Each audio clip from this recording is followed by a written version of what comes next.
God. The Word was God. The Word became flesh and made his dwelling among us.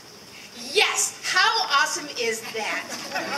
Peace and blessings to you, my beloved friends, on this beautiful Palm Sunday morning. So, where are we in our Lenten journey? Where in the story are we? I am so glad you brought that up.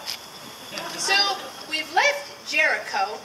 You remember Jericho where the walls came tumbling down? The same Jericho where Rahab the prostitute saved Joshua's spies from the king, and the Lord delivered Jericho into Joshua's hand. And Joshua then took the hand of Rahab and married her, and became the great-great-great-great-grandparents of Jesus. That Jericho.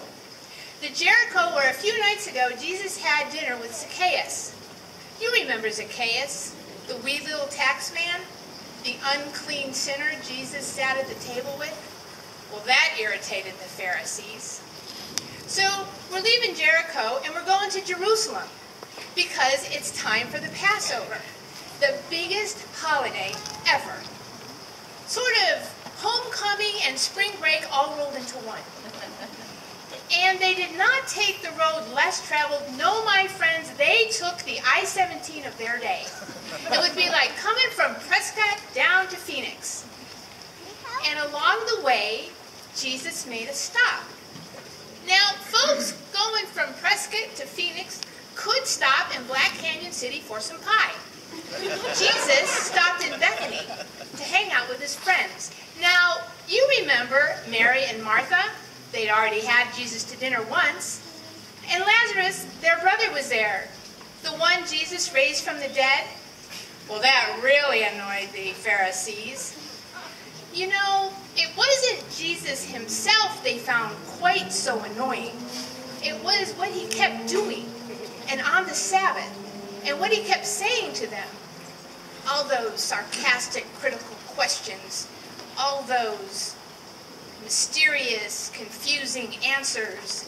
That's really what annoyed the Pharisees.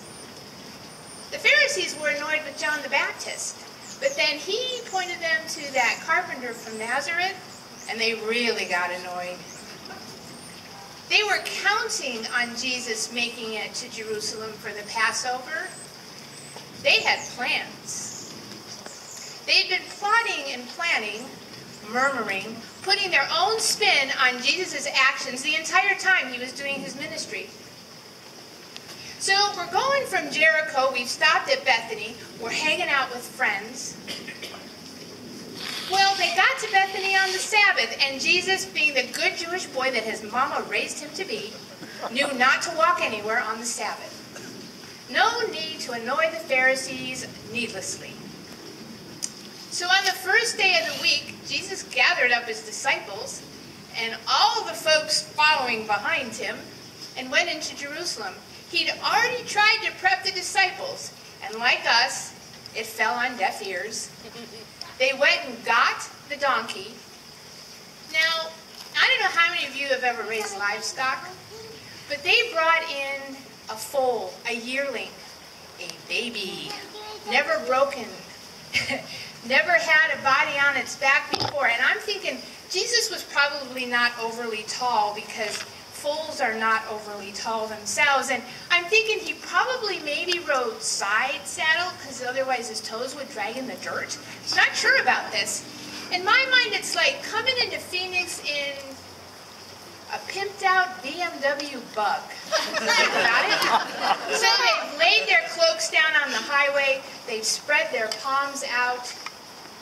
And that, folks, is where we are in the story. And you, again, will see the distinction between those who believe in God and see him and those who do not. That's where we are.